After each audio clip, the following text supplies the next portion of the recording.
চয়নিকাই মাত্ৰ পঢ়া বুলি নহয় আৰু এই আলমাৰিটোৰ ভিতৰত দেখিছে ইয়াত নানা ধৰণৰ মেডেলছ বিলাক আছে। এইয়া নিজৰ হাতেৰে বোৱা কাপোৰ ন এইখিনি। তুমি পঢ়াৰ মাজতো এইবোৰ তাঁত চাতবোৰ কেনেকে ববলৈ পোৱা? সময়টো মিলাই লওঁ তেনেকে সময়টো মিলাই লোৱা? স্কুলৰ পৰা আহি। চোৱা ইমান ধুনীয়াকে তাঁত বয়। মানে পিয়ৰ এগৰাকী অসমীয়া ছোৱালী, পিয়ৰ 101% অসমীয়া পিয়ৰ ছোৱালী। পৰীক্ষাত নম্বৰ বুলি নহয়, তাই মানে গাতে গোটেই অসমীয়াৰ বৈশিষ্ট্য সোমাই আছে।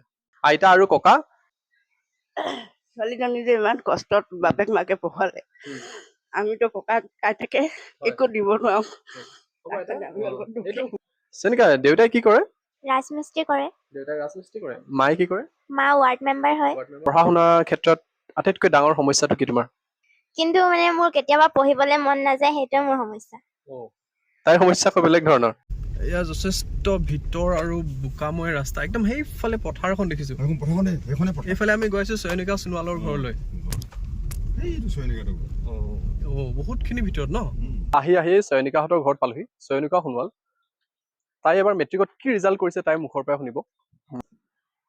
গামোচা এখনেৰে তোমাক সম্ভাষণটো জনাইছো। হ'ব দিয়া। চয়নিকা সোণোৱাল আৰু অসমীয়াত 100ৰ ভিতৰত 100 পাইছে। এইটো মানে লিটাৰেচি ছাবজেক্ট 100ৰ ভিতৰত 100 পোৱাটো মই নিজেই মানে অলপ আচৰিত খাইছো। আৰু কি ছাবজেক্টত তুমি কি পালা? যিহেতু এই ছোৱালীজনীয়ে এইবাৰ 2026 বৰ্ষত মেট্ৰিক পৰীক্ষা দিছিল আৰু মেট্ৰিক পৰীক্ষাত 90.5% পাইছে আৰু অসমীয়াত পাইছে 100ৰ ভিতৰত 100। আৰু বাকী ছাবজেক্টবিলাকত কি পালে মই সুধি চাওঁ তাইক। চয়নিকা কিমানত কিমান নম্বৰ পাইছা তুমি? ইংৰাজী বিষয়ত 84, সমাজ বিজ্ঞান বিষয়ত 78, বিজ্ঞান বিষয়ত 86, গণিত বিষয়ত 97 আৰু প্ৰাইভেট ছেক্ৰেটাৰী ইলেক্টিভ ছাবজেক্টত 98 পাইছো। আৰু অসমীয়াত? অসমীয়া 100। 100ৰ ভিতৰত 100। সঁচাকে মানিব লগা। অসমীয়া বোলা বিষয়টো মানে ইমান সহজ নহয়। আৰু মই লগতে চিনাকি কৰাই দিছো এখেত মাতৃ, চয়নিকাৰ মাতৃ। আৰু আহি মেলি গম পালো আমাৰ নিজৰ ঘৰৰ মানুহে ওলালে, আমাৰ সিফালৰ পৰিয়ালৰ মানুহ হয়। চয়নিকা তুমি কোন স্কুলত পঢ়িছিলা? দিৰাক উচ্চতৰ মাধ্যমিক বিদ্যালয়ত পঢ়িছিলো। আৰু দিনটোত কিমান ঘণ্টাকে পঢ়িছিলা তুমি? দিনটোত তেনেকুৱা নিয়মীয়া হিচাপ নাছিলে, তথাপি যিখিনি সময় পঢ়িছিলো খুব মনোযোগ দি পঢ়িছিলো। আৰু কি বিষয় তোমাৰ আটাইতকৈ ভাল লাগে? অৰ্থনীতি ভাল লাগে। ইকনমিক্স ভাল লাগে। আৰু এতিয়া মেট্ৰিকৰ পাছত তুমি কি পঢ়িম বুলি ভাবিছা? কলা শাখাত পঢ়িম।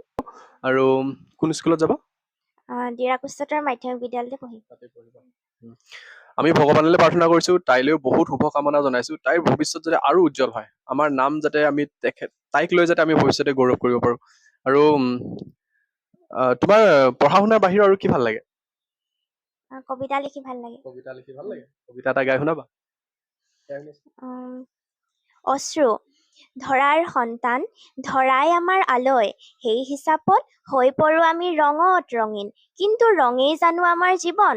ৰং ৰূপ আমাৰ ক্ষণস্থায়ী এক আবেগ।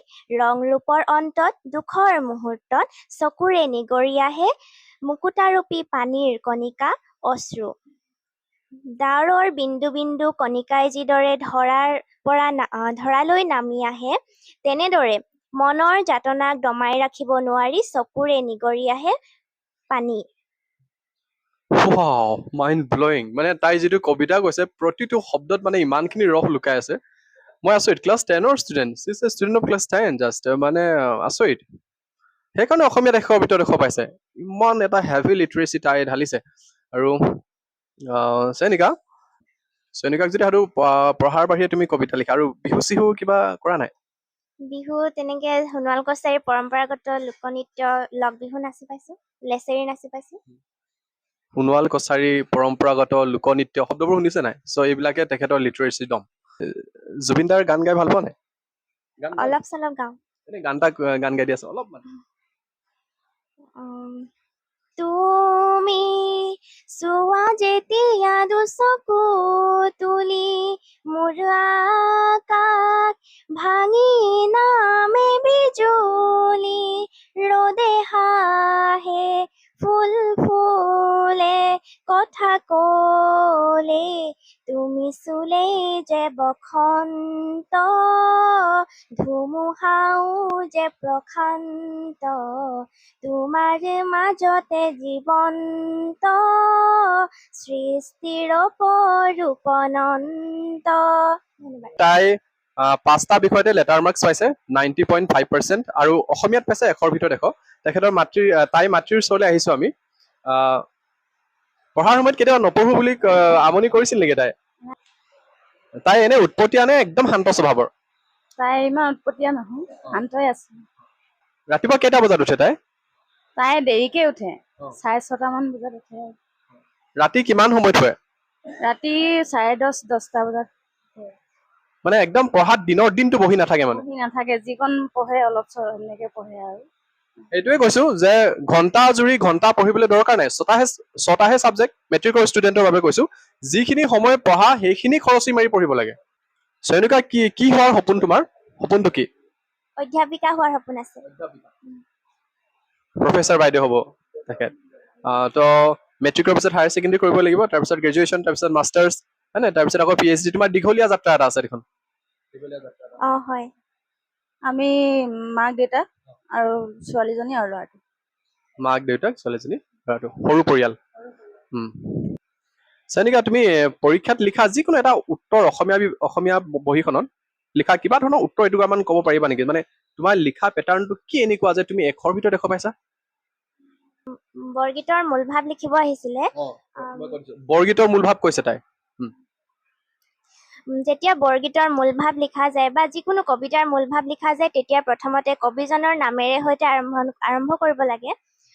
মোৰ পাঠ্যপুথিত থকা বৰগীতটিৰ মূল ভাৱ ক'বলৈ ওলাইছোঁ। মহাপুৰুষ শ্ৰী শ্ৰী মাধৱদেৱৰ দ্বাৰা বিৰচিত বৰগীতটিত শিশু কৃষ্ণৰ শৈশৱ লীলা, শিশু কৃষ্ণৰ মাহাত্ম্য আৰু মাকৰ ওচৰত তেওঁ যি আমনি কৰে সেইবিলাক তাত প্ৰকাশ কৰা হয়। এনেদৰে আৰম্ভ কৰোঁ। আৰু লিটাৰেচি ছাবজেক্ট বুলি ক'লে সদায় ডেক'ৰেশ্যনটো তোমাৰ ভাল হ'ব লাগিব। তোমাৰ পঢ়া টেবুলখন ঠিক আছে।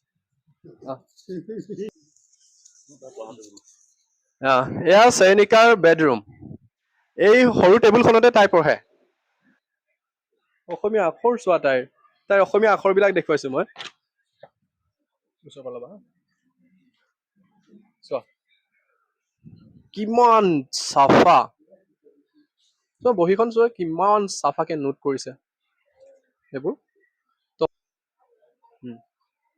একদম মানে দূৰৰ পৰাই পঢ়িব পাৰি আৰু কোনো এডাল আকাৰ হুঁচৰিকাৰ কোনো ধৰণৰ দীঘল ছুটি নাই। আমি পুনৰ লগ পাম চয়নিকাক, আৰু আজি চয়নিকাৰ সৈতে এটা হেণ্ডশ্বেক মিলাই আমি ভিডিঅ'টো সামৰণি মাৰিছোঁ। God bless U.